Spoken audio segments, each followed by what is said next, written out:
सांगतो, काही विषयांमध्ये प्रशासनाच्या गेली काही वर्षापासून तोल सुटलेला आहे, म्हणून हे सगळे अवैध विषय सुरू झालेले आहेत. त्याच्यावर आता कंट्रोल कसा आम्ही आणतो ते तुम्ही येणारा कालावधी बघा ना. मी ते सगळे मुद्दे घेतले की नाही, अवैध दारू घेतला, मटका जुगार घेतला, बीफ घेतलं, हां ड्रग्ज घेतलं, ड्रग्ज आणि हा सगळ्या मोठ्या प्रमाणामध्ये गोवातून आता जो काय इथे केला जातो त्याच्यामुळे आज आपली पहिलं फक्त सावंतवाडीपर्यंत विषय राहायचा, आता थेट कणकवली आणि खारेपाटणपर्यंत आलेला आहे. कुठे कुठे पुड्या विकल्या जातात 20-20 रुपयाच्या, कुठे कुठल्या कोण कोण ते ठेवतं, सगळे विषय माहिती आहे. आता हे जे बांगलादेशचे 2 ज्या महिला पकडल्या गेलेल्या आहेत, ती रेल्वे स्टेशनवर पकडलेल्या नाही, कणकवलीच्या एका लॉजवर पकडलेल्या आहे. त्या लॉजवर 5 ते 6 हजारचं महिन्याचं कॉन्डमचं खर्च कसा असतो, खर्च का केला जातो, याची सगळी माहिती पोलिसांकडे पोचलेली आहे. त्याप्रमाणे कारवाई होणार, कोणालाच सोडणार नाही. मी तुम्हाला सांगतो, जिल्ह्यामध्ये आता जिल्ह्याची प्रतिमा आणि जिल्ह्याच्या भावी पिढीवर कोणी पण मस्ती करून दाखवावी, हे माझा चॅलेंज आहे, ओपन चॅलेंज आहे. त्यांचा सामना थेट नितेश राणेशी आहे.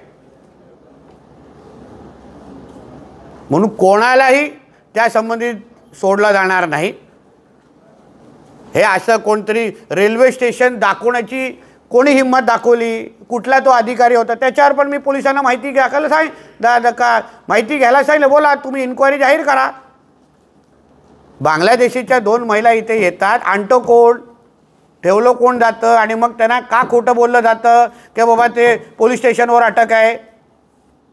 ह्या सगळ्या जे काय मस्ती जिल्ह्यामध्ये चालू आहे ना, जिहादी मानसिकतेला माझ्या जिल्ह्यामध्ये थारा नाही. ठेचण्याचं काम आम्ही करू प्रशासनाच्या माध्यमातून. तो तुम्हाला दिसेल आमच्या जिल्ह्याच्या भावी पिढीकडे किंवा इथे कोण ड्रग्ज आणण्याची ना हिंमत करणार हात कापतील.